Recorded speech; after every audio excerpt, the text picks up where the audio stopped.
couple of months ago, I ended up talking about happiness, and since I feel that this is a very important topic of discussion, I've decided to continue on a little bit.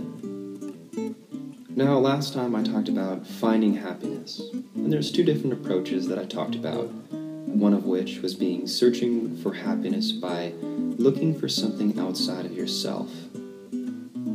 Material luxuries, bigger house, fancier boat, hot tub, and so forth. And I also talked about looking inward and improving the quality of your mind and yielding something that I would refer to as inner happiness, which, by the way, was the more viable approach to securing happiness. This morning I want to talk about some of the different qualities that happy people seem to have, and they seem to have these qualities in abundance, and I want to briefly mention them. The first of which is going to be perspective. Now, the reason I decided to start out on perspective is that I've already had the opportunity of talking about this before. This is interpreting situations in whatever way that you want to. There is a good way and a bad way of viewing every circumstance, an event, an experience that you ever end up having, and how you end up determining whether you view that as good or bad is entirely up to you. You can have every single material luxury that you've ever dreamed of, the most gorgeous mansion, the most ridiculous yachts, and cars, and jet skis, and all these other various things, and you can be completely miserable. You can think that you can feel cheated in life, and you can have so much more desires for stuff, and you have the insecurity about having to hold on to all this stuff so nobody steals it or takes it. You have all these problems and all this strife, and you can have all this stuff in the world, and you can still be completely miserable. So perspective, the ability to change your lens of perception, to adjust to any circumstance you want, to end up seeing things in the positive light. Because if you think about an event, let's talk about horrible events, situations that nobody would wish upon anybody. And the thing is that all of these scenarios offer us a wonderful lesson in life. There's a guy by the name of Dr. Dan Baker, I believe. He's the director of the Life Enhancement Program at Canyon Rock, and he wrote an awesome book on happiness. But what he ended up talking about is he had a son that died. Extremely young, just an infant. I mean, it's a tragic event. I mean, it was the worst moment of his life. It was a very terrible circumstance indeed. But what he ended up saying is that the love that he ended up experiencing while holding his son for the very first time was something that his son left for him. He can always go back to that moment where he experienced that love. That was his son's inheritance. The son left him that. And it ended up showing that if you can end up getting through this, you can get through anything. All the troubles that you had in life, all the problems that you thought were actual problems, they're not problems anymore. Not compared to that scenario. So the lesson that he learned from that was extremely significant. And the more heart-wrenching the situation is, the more of a potent lesson that life will end up giving you. But again, it's all based upon perspective. It's allowing yourself to see, the glass as being half full versus half empty, to use a common idiom. The second idea that I want to talk about, or the second quality that happy people seem to have in abundance, is courage. Now, a lot of people, when they think about courage, they think about it as being an absence of fear. But I want to correct this misunderstanding quickly here. Being courageous doesn't mean that you don't experience fear. On the contrary, you do experience fear, but you rise above your fear. You don't allow it to paralyze you or be frozen in the headlights, to be in a state of paralysis. It's accepting what you feel. And if you allow yourself to experience that energy, if you don't give it a label, if you don't call it fear or anxiety or horror or whatever you want to call it, if you don't put a label on it, you'll notice something rather interesting. And that is that there's nothing attached to the experience. By allowing yourself to feel it, and not trying to escape from it, not trying to get to a different state of being by forcing it. You just allow yourself to experience it, and you merge into the feeling, and as a result of that, it ends up changing. It ends up moving from fear to courageousness, and your consciousness is electrified. Your awareness increases. The coherency of consciousness increases. And it's all as a result of accepting what you experience instead of trying to escape from it. And it's the very act of trying to escape from your fear that ends up causing fear, that ends up really making people shudder and collapse in a state of paralysis where they just don't move, where they're completely useless and their mind is in a state of absolute chaos. It's because they're trying to escape from it. But I think that courageousness is very similar to dealing with pain properly. Let's just say you have a certain pain in your body, and this can be anything that you want. Sore tooth, sore shoulder, hurt knee, scratchy throat, whatever. Take your pick. The more that you stimulate that pain by revisiting it with your consciousness, by your mind shifting back towards it, the more agony you're going to experience. The more you poke at it with your mind and keep on testing it, you're just going to be in perpetual frustration and agony.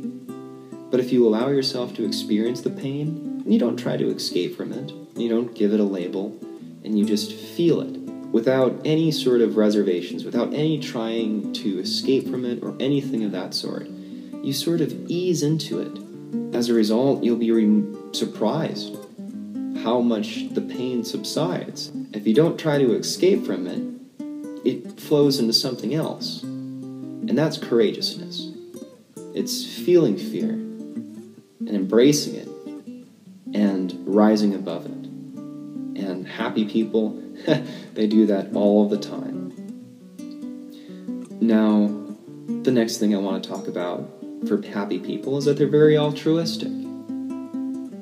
It's building the connections with others, feeling that sense of community, interacting, conversing, helping out, getting involved with other people. That's extremely rewarding. Now, I'm not saying occasionally it's not a bad idea to remove yourself from the societal scheme of things, to go to the forest or mountains or whatever sort of rural location, the Walden Ponds, and to sort of get away from things a little bit and reconnect back to nature and reconnect back to life and existence and rediscovering all your values. There is a time and place for that as well too there, but you don't remain there. Eventually you go back to the society and you get into the various interactions with other people and you build connections, and it's very, very rewarding to get involved in other people's lives. It becomes extremely entertaining in that sense, and it's very conducive to lasting forms of happiness. Security. Now, it seems as though that happy people are extremely secure about who they are, what they're about.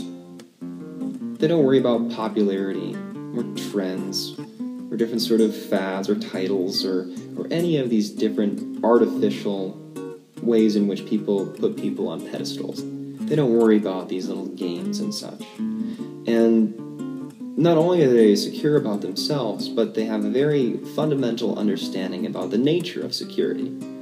And that is that the more that you try to become secure, hide away from society's problems, to prevent certain things from happening to you, curling up into a ball and hoping everything is going to be okay. The more that you're trying to create security in your world is the more insecure you are. In fact, actually, they're directly proportional.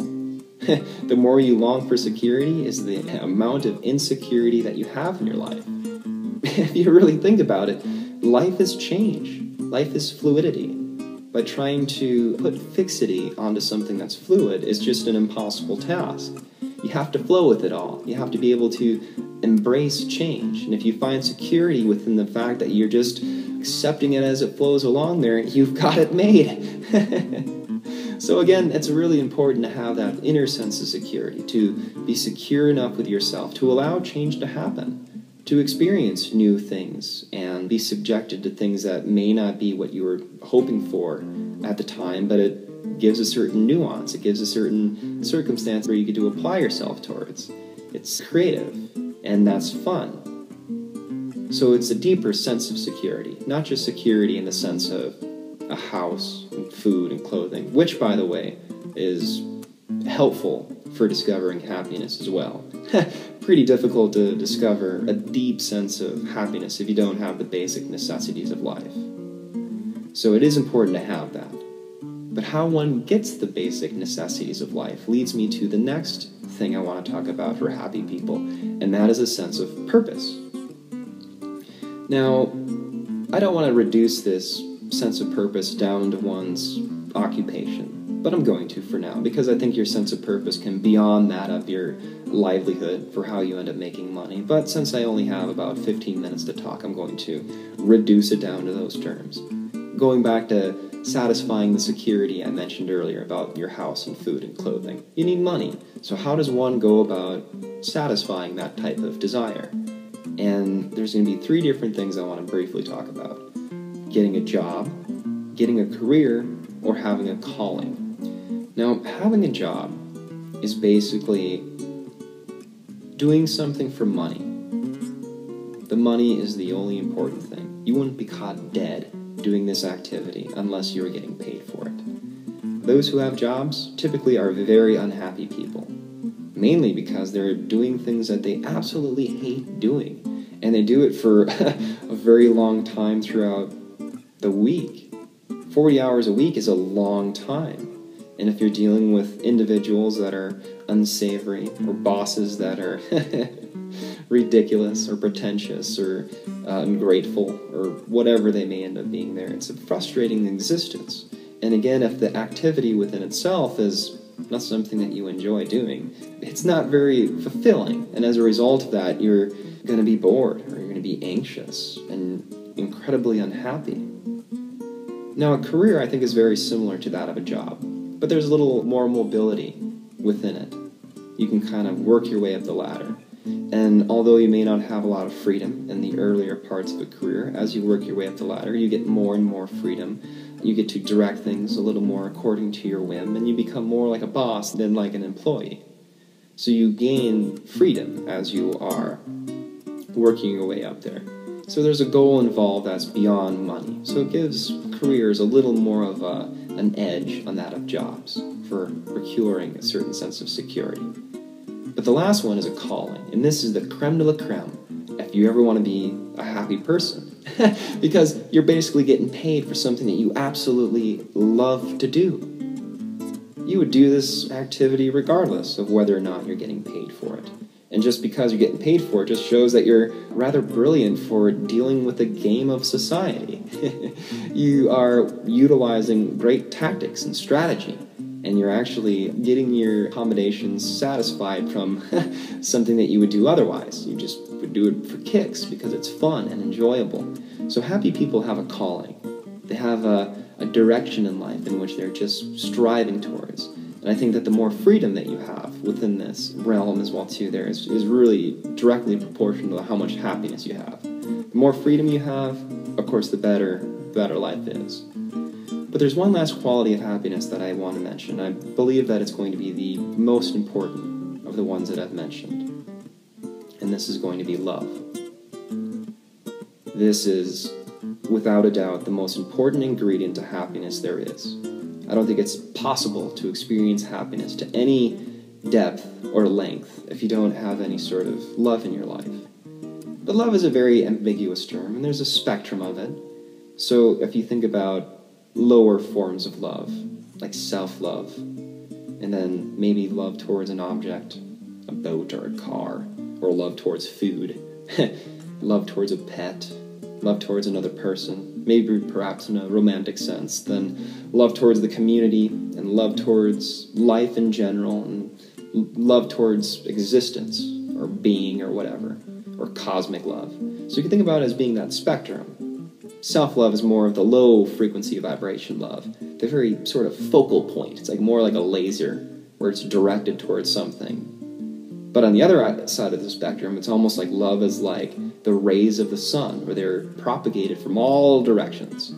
They're not focalized towards anything. They're just beaming in all directions. It encompasses everything. So I think that the more you gravitate towards that form of love, the more universal sense of love, where it's all-encompassing, all-embracing, seeing all the underlying connections of the universe and just loving it all, loving the dance and song and melody of the universe, just totally digging it and jamming along with it. Like that's happiness in a nutshell right there. So to briefly review, again, happy people have perspective. They can evaluate circumstances in their favor, and they always seem to choose the glass as being half full instead of half empty. Second of all, they have courage. They experience fear, but they can move beyond it. They can allow themselves to experience certain emotions fully, and then that's courageousness. So you don't run away from your fear. You don't try to escape from it. You feel it, and it changes into something else. Altruism, the idea of helping out other people, getting involved in the community, making friends, making connections, and all these various things about human relationships. Security, basic security, shelter, food, clothing, is one aspect of that, but that security about yourself, the security about knowing who you are, what you're about, what values you have, being secure that this is you, and nobody can take that away from you. Purpose, the idea of having a calling in life, to be doing something that you're passionate about and that you're moving towards with all vigor and enthusiasm. And lastly, love, to encompass everything within the span of your love, to be able to experience that so deeply and so passionately that you feel like a sun, like, yeah, you're just beaming out love in all directions. And that, if you can experience, is just a remarkable sensation. And I think that's going to be leading towards a very lasting and fruitful state of happiness.